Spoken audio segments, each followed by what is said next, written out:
Crash, the Wrath of Cortex. Crash's introduction to home consoles besides PlayStation. While others see it as a poor man's Crash 3, I see it as a fair attempt to continue the legacy of the original trilogy before the release of Crash 4 decades later. I had an itch to play it again, but with a twist this time. For this video, I'll be completing all achievements in Crash Bandicoot, the Wrath of Cortex using RetroAchievements, a site that adds modern achievements to your favorite retro games. I'll be completing the PS2 set, which has 87 achievements. So without further ado, let's get into it. After Cortex enlists the help of the elemental Misc and introduces us to Crunch, we are dropped into the warp room. Like Crash 3, we have 5 rooms with 5 levels and a boss. There's also a hidden warp room with 5 more levels that we'll play later on. For now, I hop into the first level, Arctic Antics. This is a memorable level for me personally. Great setting, simple platform, and great music. We have an achievement for getting all boxes deathless. The first achievement I got was for collecting all 3 Aku Aku masks for invincibility, a staple in these sets. We are allowed to die in bonus rooms unlike Crash 3, so that's that. Color gems also return, with this level having the blue gem. Like the previous games as well, there's a death route that leads to the gem, but I have to not die in order to get to it. I grabbed the color gem, crystal, and box gem. I got an achievement for breaking all boxes deathless, I need to come back and get the gem. And an achievement for getting the blue gem. Tornado Alley is a vehicle level where I have to shoot down generators. After getting all boxes, I got the achievement for getting them while staying above 75% health. Alright, so we got the crystal and gem here. Bamboozle is the first level to introduce the Atlas Spear mechanic, where we roll around in a ball-like vehicle. It appears in a few levels and the first boss as well. The level actually has a great sense of speed and it's pretty fun to play. Some boxes are off the beaten path, so be sure to check around. I also managed to get an achievement for getting 4 lives through collecting Wampa fruit without dying. Okay, so yeah, I got it. I completed the level with the gem and crystal and got the all boxes deathless achievement. Wizards and Lizards is another goated level. There's also a chase scene with a dragon that takes up a good chunk of the level. Near the end there's a death route for a color gem, and this one steps up the challenge. Another thing is I can't death abuse the gem by killing myself after getting it, as I need the all boxes deathless achievement. Could I just do another attempt? Yeah, but I'm a pro gamer, so we ball. I completed the rest of the level with the gem and crystal and got the all boxes deathless achievement and the green gem achievement. Lastly was Compactor Reactor. This level starts off with a minecart section that leads into Cortex's base-like area. There's a second gem here on the minecart section, but I need the yellow gem. The second half leads into a base, which isn't remarkable. I collected the gem and crystal and got the all boxes deathless achievement for this level as well. Now for the first boss, Crunch. Yes, we fight Crunch each time, but with a different elemental mask. First is Rocco. We are dropped in an arena where we have to hit him with smaller rocks to damage him. He can damage me by running into me, or if I hit rocks that are his color. This and every boss has a secondary achievement. For Crunch and Rocco, we have to do it damageless. Did end up getting hit by Crunch. I just beat him for now and got an achievement and a power up. Uneventful. Now I can access the second warp room and the next level, Jungle Rumble. This level has one of 3 instances where we use this revolutionary power up. Wow! Yes, it tiptoes on nitros. Anyways, after a decent vehicle section and chase from rhinos, we get the gem and crystal and the all boxes deathless achievement.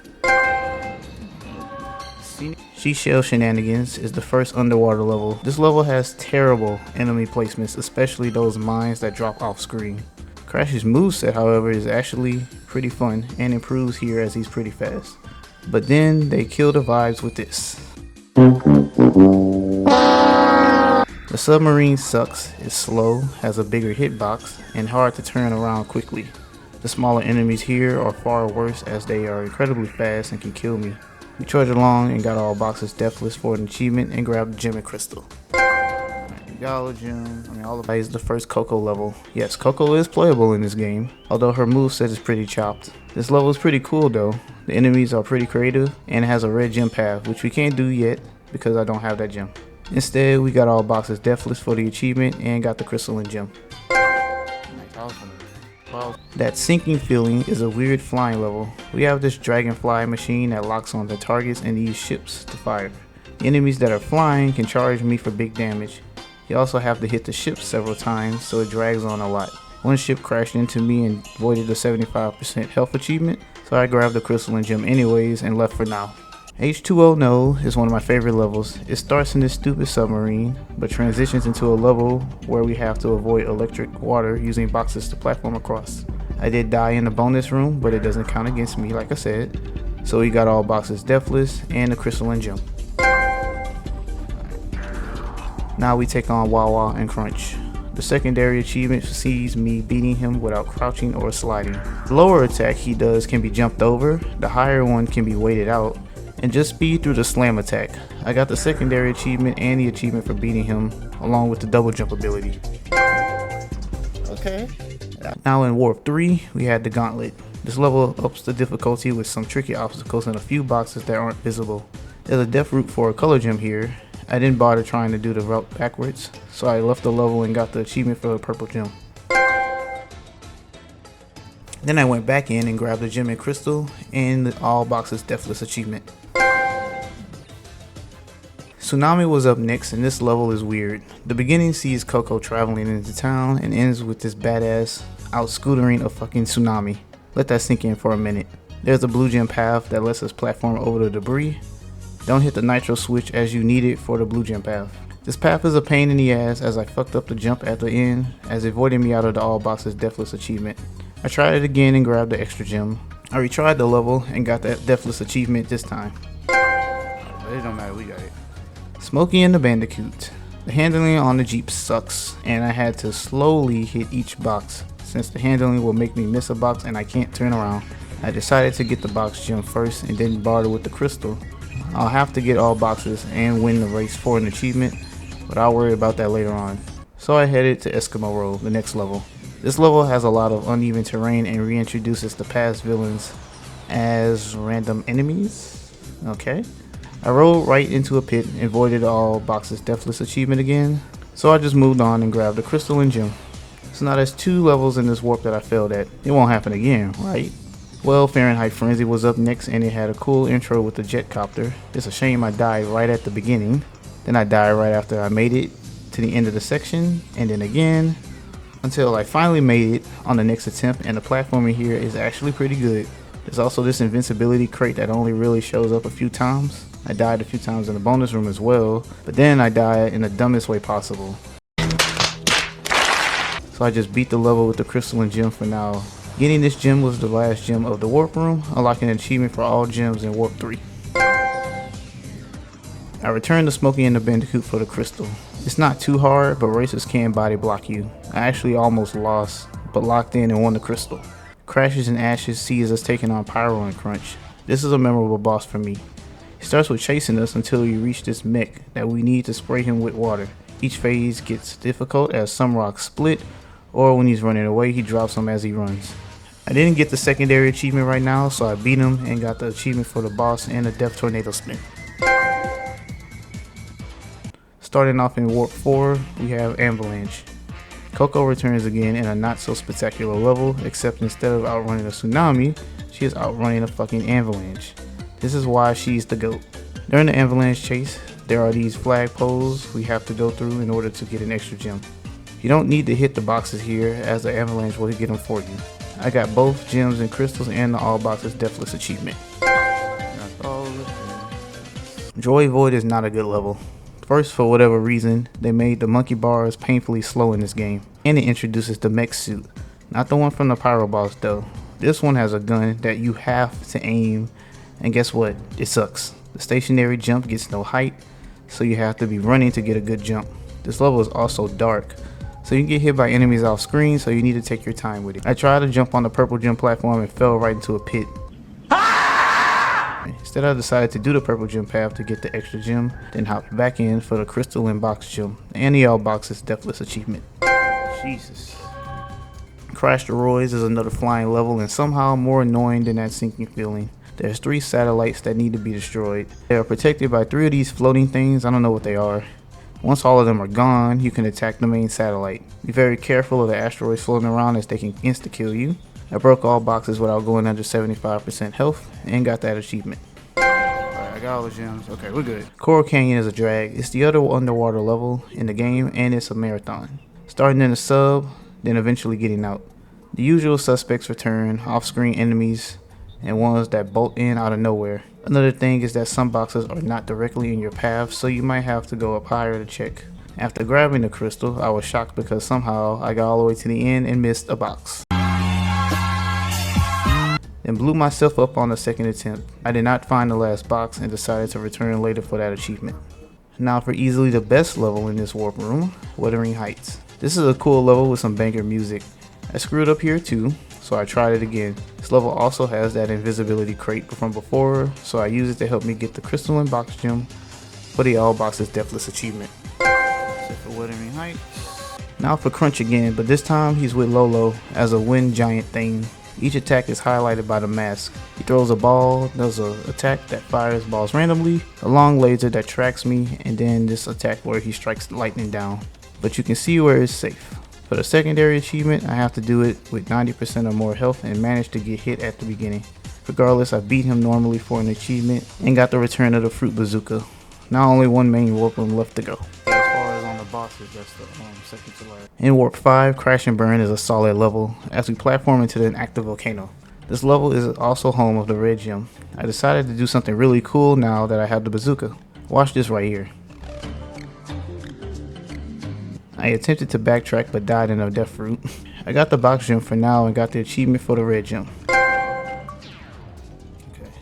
Then I decided to go to Gold Rush. This is the longest level in the game, along with a box count that would give Crash 4 a hard on. What did he say? The level is set in the Wild West with donkeys, vultures, and scorpions as enemies. During this slow cart pushing section I missed a box, so I decided to grab the final color gem, the yellow gem, instead. I got the achievement for the yellow gem and for getting all color gems. Then I hop back into Gold Rush for the crystal and box gem, getting all boxes deathless achievement. Cool. Alright, the Great Possession. Medieval Madness is probably the best Atlas Spear level for me. The traps and hazards here don't feel overly annoying, though you will definitely need to check everywhere to make sure you don't miss any boxes. At the end, I missed a few boxes on the first attempt. I loaded up again and somehow missed one box. Just great. I'll be back for this one later. Great Balls of Fire. Take a guess what happens on this level.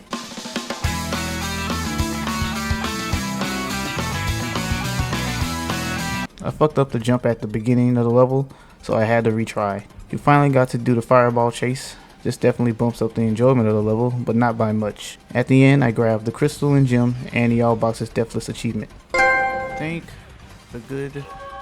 Cortex Vortex is the final level and definitely has its challenges. The main one that got me is the rising lasers, where I severely underestimated the height. I got pushed into this nitro by these assholes, costing me the achievement for now. Further in the level, I went for the gem and the final color gem path and got to use the best power up in the game again. I got the extra gem and headed out. This time I headed back into Cortex Vortex to get the crystal and box gem this time, so I made sure to take my time and be extra careful. I got to use triple Aku to destroy a bunch of nitros and enemies at the end before getting the crystal and box gem and the all boxes deathless achievement. Aggressive negotiate. For the final boss, we take on Crunch, Cortex, and all 4 of the elemental masks. Crunch jumps around and activates a switch that summons one of the masks to attack before we eventually hit Cortex with the bazooka. The secondary achievement wants me to not jump. The only part that's hard for that is either Pyro or Lolo, as their attacks affect part of the floor. It was pretty easy, so I got that achievement out the way along with beating it normally and getting the speed shoes for relics. Yeah. Oh. Defeat Cortex and Crunch. Now it's time for the road to 105%. Now my goal is to collect all gems and start working on relics to unlock the secret warp room. I went to compact the reactor first to get the extra gem during the minecart section. Like other secret paths, it's harder for sure, as there's nothing but nitro crates here. I died an embarrassing amount of times here, but I got through it for the extra gem and the achievement for all gems in Warp 1. In Banzai Bonsai, I took the red gem path. This area is annoying due to the weird invisible walls and the transitions from 2D to 3D platforming not working. It messes up my jumps, causing pointless deaths. For whatever reason, the devs put a power up here, getting me an achievement for the super body slam. I got the extra gem and the achievement for all gems in Warp 2. Oh, come on. Back to Warp 4, I retried Coral Canyon again. I got the gem and the all boxes deathless achievement as well. Then the achievement for all gems in Warp 4. Then I found the pesky boxes in Medieval Madness, getting both the all boxes deathless achievement for that level. Somehow I got all the boxes now. Cool. And the final gem of Warp 5 for an achievement too. Now for the relics. It works the same way like it did in Crash 3. You hit a time clock at the beginning and run through the level. You got 1, 2, and 3 second time crates to freeze your time, and at the end, you either get a sapphire, gold, or platinum relic based on your time. Starting off, I got the gold relic in Arctic Antics first. In Tornado Alley, I actually got the platinum relic on my first try for an achievement. Oh, yeah, the beat it in a minute. Unlike the Crash 3 video, I'll be making the platinum relic runs for all levels in a separate video this time. I put a link in the description for anyone that needs the full run of any level. Bamboozle was one of the harder relics to get, but I eventually got the sapphire relic. I got the platinum relic in a close call on Wizards and Lizards for an achievement. Cool. Damn, it was 35. Oh, and got the gold relic in Compactor Reactor. Warp 2 relics are up next. In Jungle Rumble, I got the platinum relic first try and an achievement. And the gold relic in Seashell Shenanigans and Banzai Bonsai. I got the platinum relic in that sinking feeling first try for an achievement. Then got the all boxes without going under 75% health achievement. And finally, I got the sapphire relic in H2O No. I just want to say, fuck that red fish at the beginning. I had to reset so much because of it. Now in Warp 3, I died an uncomfortable amount of times for a gold relic in the Gauntlet. And after several attempts, I got the platinum relic in Tsunami for an achievement. Now I bet you're expecting me to say that Smokey and the Bandicoot had a difficult platinum relic. Nah, I aced it first try for an achievement. What I didn't ace first try was getting all boxes while in first place for that achievement. I will say it again, this level is ass. I'll be back later. Back to regularly scheduled programming, I head into Eskimo Roll for a relic. This was definitely harder than it needed to be, all for a fucking sapphire. And a sapphire in Fahrenheit Frenzy as well, not the best batting average in this warp room. So guys, for whatever reason, my emulator didn't save my progress, so I had to redo Warp 2 and 3. But in that process, I got the platinum relics in Seashell Shenanigans and Bonsai Banzai for achievements. Huge.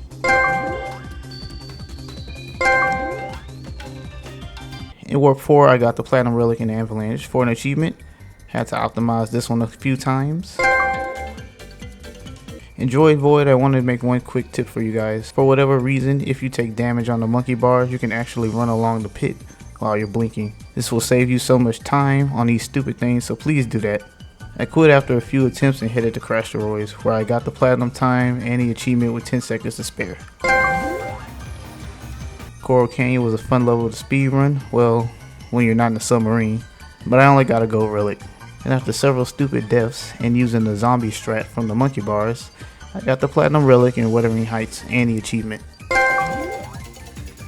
Warp 5 starts with me getting a gold relic in Crash and Burn and Cortex Vortex. I got all the way to the end of Gold Rush and choked, so I decided to go back and attempt some platinum runs for other levels. I improved the gold in H2O No, then the next attempt was a platinum and an achievement. Compactor Reactor took some time, but I eventually got the platinum relic and an achievement. I got a gold after more attempts in Eskimo Roll until I clutched the ending and grabbed the platinum relic and another achievement. I went back to Fahrenheit Frenzy and got the platinum relic and an achievement as well. And locked back in on Coral Canyon for the platinum relic achievement. I got the platinum relic in the Gauntlet along with this achievement. And the same can be said for Crash and Burn, Gold Rush, Medieval Madness, Crate Balls of Fire, Cortex Vortex, and finally Droid Void. I also got the platinum relic in Bamboozle and Arctic Antics 2. Before we tackle the secret warp room, I wanted to get the rest of the miscellaneous achievements I missed. I went back to my favorite level, Eskimo Roll, to get the all boxes deathless achievement. Suffering for over 30 minutes to get the all boxes in the first place achievement on Smokey and the Bandicoot. And finally, getting the all boxes deathless achievements on Fahrenheit Frenzy and Crash and Burn. Now for the boss achievements. I took on Pyro and the jump list achievement. What I did was use the speed shoes to basically outrun the fireballs. I mean, you can do it without them, but I didn't. Then with Rocco, it was just more about being careful and making sure I knew where Crunch was at. There's a map that helps with that too. Lastly, we fight Lolo and Crunch for their secondary achievement, and properly dodging them is the key to this fight. I don't really have any tips for this one. Now for the secret warp room. There's no crystals here, just more gems and relics. Nighttime is a lights out version of the gauntlet, but with Coco. The Firefly will wait for you, so there's no rush. Take your time. The extra gem is actually on top of one of these spike shells, so don't miss it.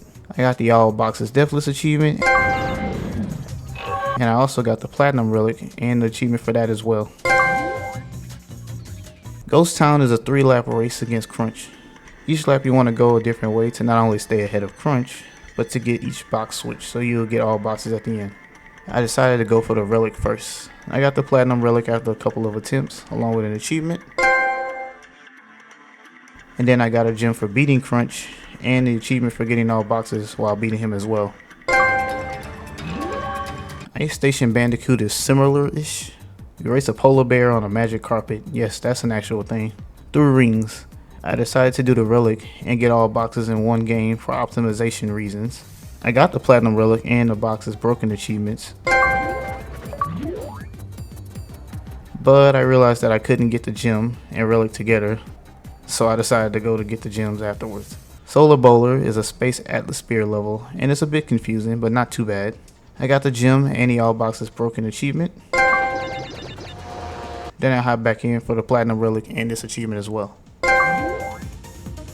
Coco returns in the final level, Force of Nature. This level is anything but that, and it's kinda underwhelming.